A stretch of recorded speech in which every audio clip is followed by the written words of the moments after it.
இன்றைய நாளிலும் நம்முடைய தலைப்பு யோர்தானில் நடந்த டெஸ்ட். நியாயாதிபதிகள் 11 மற்றும் 12ஆம் அதிகாரத்திலிருந்து ஒரு சில ஆவிக்குரிய பாடங்களை நாம் படிக்கப் போகிறோம். 11ஆம் அதிகாரம் வசனம் 1 - 3 வரை நாம் படிக்கும்போது, எப்தா, கீலேயாத்தியனான எப்தா ஒரு பராக்கிரமசாலியாய் இருந்தான் என்று பார்க்கிறோம். இவருடைய பிறப்பும் மற்றும் இவர் ஒரு நல்ல குடும்பத்திலிருந்து வராதவர் என்று சொல்லி அந்த தேசத்து மக்கள் இவரை துரத்தி விட்டுறாங்க. இவர் தோப் என்னும் தேசத்திலே குடிபெயர்ந்து வாழ்ந்து வந்தார். ஆனால் எப்பெல்லாம் அந்த மக்களுக்கு ஒரு பிரச்சனை வருதோ, எப்பெல்லாம் எதிரிகள் அவர்களுக்கு எதிராக யுத்தத்திற்கு வராங்களோ, அப்போ நேராக இவங்க எப்தாவிடம் சென்று உதவி கேட்பாங்க. நீர் எங்களுக்கு இந்த யுத்தத்தில் சேனாதிபதியாக இருக்க வேண்டும் என்று எப்தாவிடம் வேண்டிக் கொள்வார்கள். அதற்கு எப்தாவும் இறங்கி கர்த்தருடைய பலத்தினால போரிட்டு அவங்களுக்கு ஜெயத்தை பெற்றுக் கொடுக்கிறார். இந்த எப்தா பலசாலியாக இருந்தாலும் தேவனுக்கு பயந்த ஒரு மனிதனாக வாழ்ந்து வந்தார். கர்த்தருடைய அனுமதி இல்லாமல் அவர் யாரிடத்துக்கும் யுத்தத்திற்கு போக மாட்டார். தேவனுடைய ஆலோசனை இல்லாமல் இவர் ஒரு எந்த காரியத்தையும் செய்வதில்லை. அப்படியாக எப்தா ஒரு தேவ பக்தி உள்ள ஒரு மனிதனாக வாழ்ந்தார். நியாயாதிபதிகளில் பல இடங்களில் நம்ம படிக்க முடியும். கர்த்தருடைய ஆவி அவன் மேல் இறங்கின பொழுது அவன் தன் எதிரிகளை மேற்கொண்டான் என்று பார்க்கிறோம். 12ஆம் அதிகாரத்தில் நம்ம வாசித்தோம்னா, எப்தாவுக்கும் அம்மோன் புத்திரர்களுக்கும் ஒரு யுத்தம் வருது.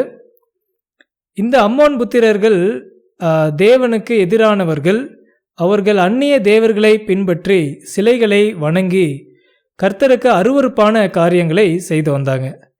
அப்படி இருக்கும்போது தேவன் இந்த அம்மோன் புத்திரர்களை எப்தாவுடைய கரங்களிலே ஒப்படைக்கிறார். அப்போ இந்த வெற்றியின் செய்தி அந்த பக்கத்தில் இருக்கிற நாடுகளுக்கெல்லாம் பரவுது. அப்படியாக எப்பிராயிம் தேசத்து மக்களுடைய காதில் இந்த ஒரு வெற்றியின் செய்தி போன உடனே அவங்க நேராக எப்தாவிற்கு எதிராக ஒரு வீண் வம்புக்கும் கலகத்தை உண்டு பண்ணுவதற்கும் வராங்க. இவங்க யோர்தான் நதியையும் கடந்து ரிஸ்க் எடுத்து எப்தாவை நோக்கி பிரச்சனைக்கு வராங்க. இங்கே எப்தாவுடைய நிலைமையை நம்ம யோசித்து பார்த்தோம்னா, 11ஆம் அதிகாரத்தில் நம்ம வாசிக்கும் போது, எப்தா இந்த அம்மோன் புத்திரர்களுக்கு எதிராக போகும்போது ஒரு பொருத்தனை ஒன்றை செய்கிறார். என்ன பொருத்தனை என்றால், நான் சமாதானத்தோடே திரும்பும்போது என்னுடைய வீட்டு வாசற்படியில் இருந்து எதிராக வருகிறது எதுவோ அது கர்த்தருக்குரியது, அதை நான் சர்வாங்க தகன பலியாக செலுத்துவேன் என்ற ஒரு பொருத்தனையை செய்கிறார். அதே மாதிரி தேவன் இந்த எப்தாவுக்கு வெற்றியை கொடுக்கிறார். சமாதானத்தோடு அவர் வீட்டுக்கு வரும்போது அவருடைய வாசற்படியிலிருந்து வந்தது யார் என்றால், அவருடைய மகள் தம்புரு வாசித்து கொண்டு நடனமாடி அந்த வீட்டில் எதிராக வராங்க. அதை பார்த்த உடனே எப்தா மனமுடைந்து தன் ஆடையை கிழித்து கொண்டு அழுகிறார். ஆனாலும் தேவன் பேரில் அவர் செய்த இந்த பொருத்தனையை அவர் நிறைவேற்றியே ஆக வேண்டும் என்று சொல்லி அந்த பொருத்தனையையும் நிறைவேற்றார். அப்படியாக அவர் ஒரு துக்கத்தில் இருக்கும்போது இந்த எப்பிராயிம் தேசத்து மக்கள் அவருக்கு ஆறுதல் சொல்ல வராமல் அவருக்கு எதிராக வீண் பிரச்சனைக்காக வருகிறார்கள். இந்த எப்பிராயிம் தேசத்து ஜனங்களை குறித்து நாம் பார்க்கும் பொழுது இவர்கள் ஒரு தற்பெருமை நிறைந்த மக்களாக காணப்பட்டார்கள். என்ன காரணம் என்றால், முதலாவது, யோசேப்புக்கு 2 மகன்கள். அதில் ஒருவர் தான் இந்த எப்பிராயிம். அந்த கோத்திரத்திலிருந்து வந்தவர்கள் என்று சொல்லி அவர்கள் பெருமை பாராட்டி கொண்டிருந்தார்கள். இன்னொரு காரணம், மோசேவிற்கு பிறகு இஸ்ரவேலுக்கு தலைவனாக இருந்த யோசுவா இந்த எப்பிராயிம் கோத்திரத்திலிருந்து வந்தவர். மூன்றாவது காரணம், கர்த்தருடைய உடன்படிக்கை பெட்டியை பார்த்து கொள்வதில் சீட்டு யாருடைய பெயரில் விழுந்தது என்றால், எப்பிராயிம் கோத்திரத்தில் உள்ள தலைவர்கள் பெயரில் விழுந்தது. அப்படியாக இந்த எப்பிராயிம் தேசத்து மக்கள் இந்த காரியங்களெல்லாம் வைத்து கொண்டு அவர்கள் வீண் பெருமை பாராட்டி கொண்டிருந்தார்கள். இவங்க எப்தாவிடம் மட்டும் இல்லை, எட்டாம் அதிகாரத்தில் வசனம் 1-2 நாம் படிக்கும்போது கிதியோன் இடத்துலையும் இதே மாதிரி ஒரு கலகத்தை உண்டு பண்ணுகிறார்கள். அப்படியாக இருக்கும் பொழுது இந்த எப்தாவிடம் சென்று இவர்கள் என்ன ஒரு அக்யூசேஷன் வைக்கிறாங்க அப்படின்னா, நீ ஏன் எங்களை அம்மோன் புத்திரருக்கு எதிராக போகும்போது யுத்தத்திற்கு அழைக்கவில்லை என்று கேட்கிறார்கள்.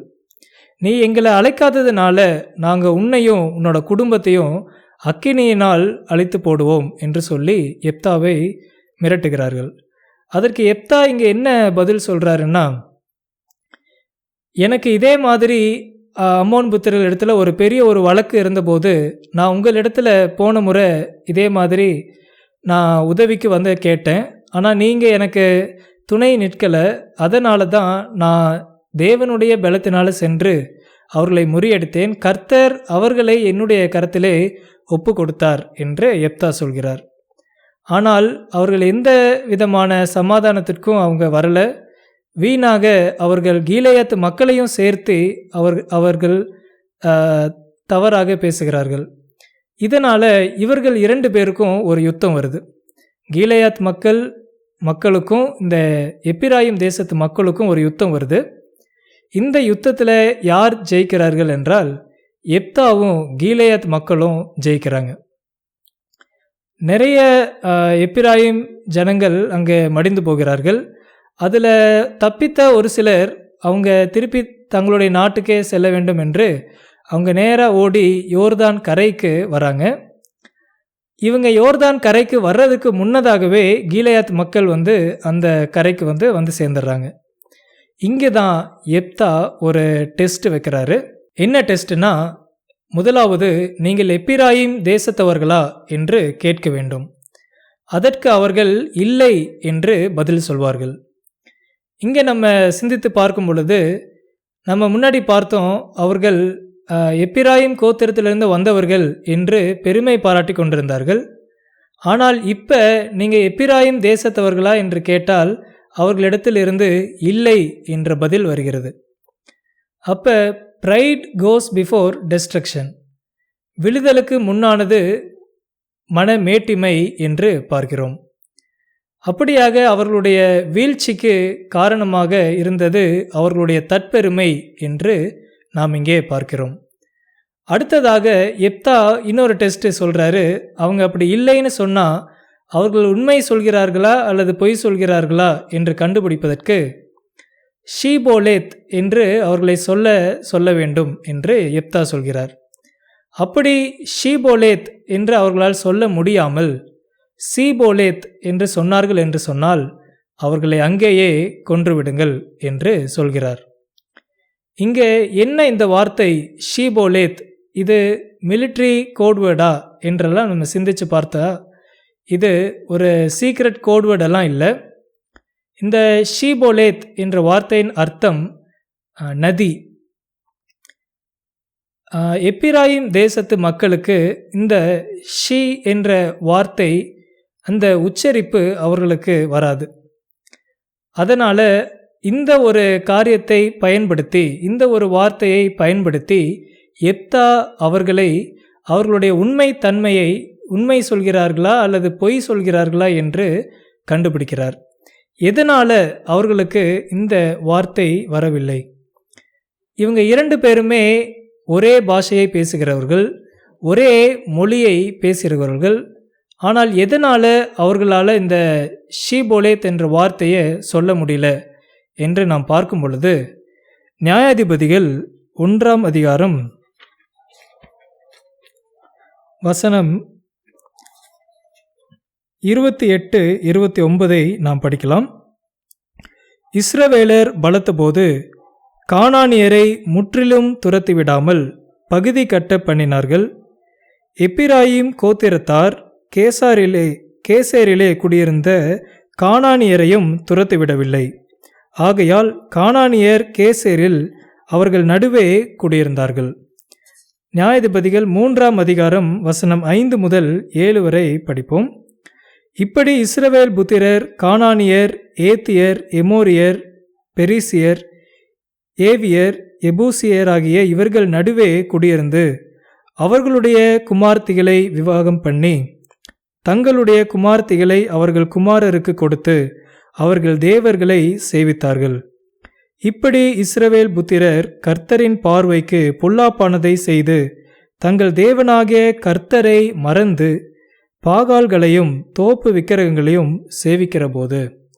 அப்படியாக இங்கே நாம் பார்க்கிறோம், இந்த எப்பிராயிம் தேசத்து மக்கள் கர்த்தர் சொன்னது என்னவென்றால், அவர்கள் மத்தியில் இருந்த கானானியர்கள் எல்லார்த்தையும் நீங்கள் துரத்தி விடுங்க என்று சொல்கிறார். எதற்காக என்றால், அவர்களுடைய அந்நிய தேவர்களை பின்பற்றுவதும் மற்றும் சிலை வணக்கங்கள் செலுத்துவது மற்றும் அவர்களுடைய அருவருப்பான பாவ பழக்க வழக்கங்கள் இவர்களுடைய வாழ்க்கையில் வந்துவிடக்கூடாது என்பதற்காக தேவன் அவர்கள் மத்தியில் இருந்த எல்லா கானானியர்களையும் துரத்து விடுங்கள் என்று சொல்கிறார். ஆனால் இவர்கள் அப்படி செய்யவில்லை. ஒரு சில அந்நிய மக்கள் அவர்கள் மத்தியிலே இருந்தார்கள். அதன் விளைவாகத்தான் ஒவ்வொரு ஜெனரேஷனாக போக போக அவர்களுடைய மொழியும் மாறினது என்று பார்க்கிறோம். அவர்களுடைய தூய்மையான மொழியை அவர்கள் மறந்தார்கள்.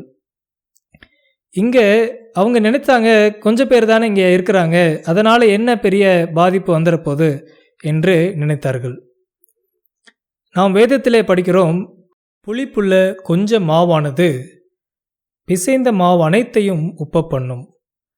அப்படியாக அன்றைக்கு கானானியர்களுடைய பழக்க வழக்கங்களை பின்பற்றி அவர்களுடைய பாவங்களை இவர்கள் கற்றுக்கொண்டு அவர்கள் வாழ்ந்ததினால் தேவனிடத்திலிருந்து வழி விலகி போனார்கள் என்று நாம் பார்க்கிறோம்.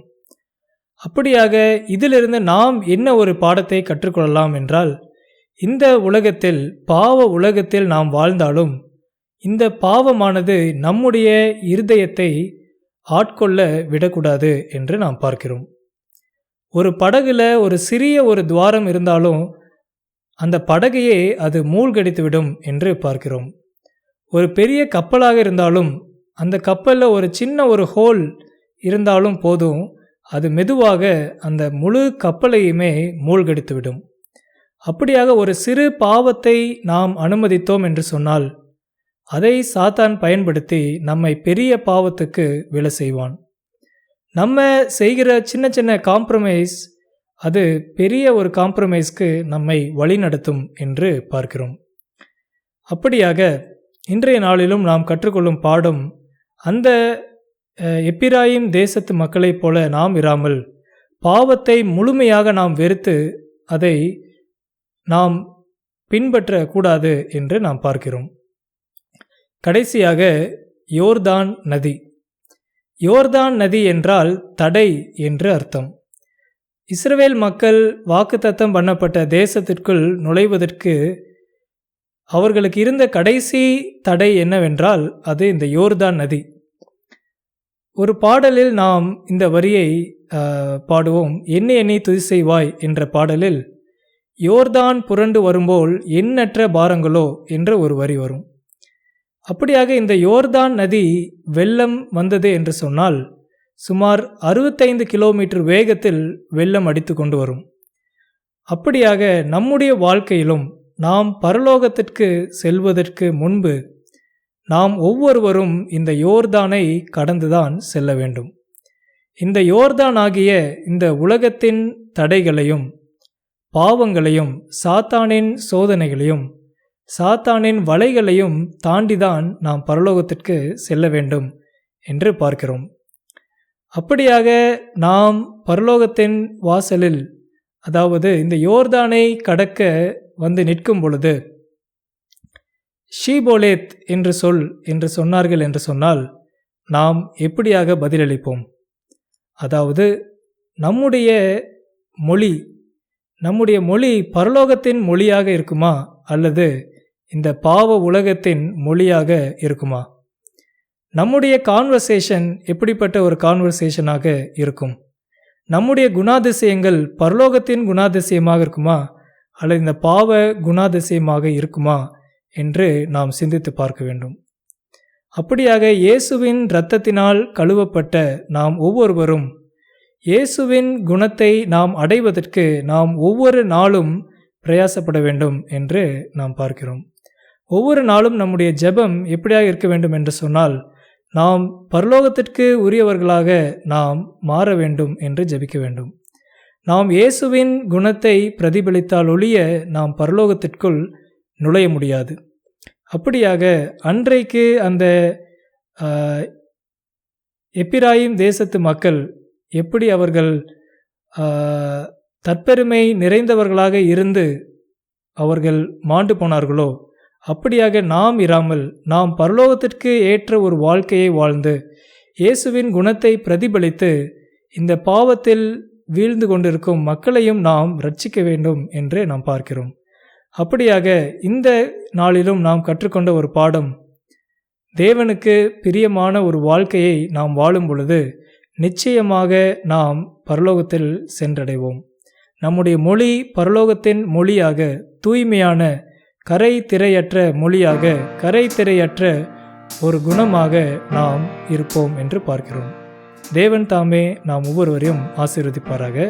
ஆமேன்.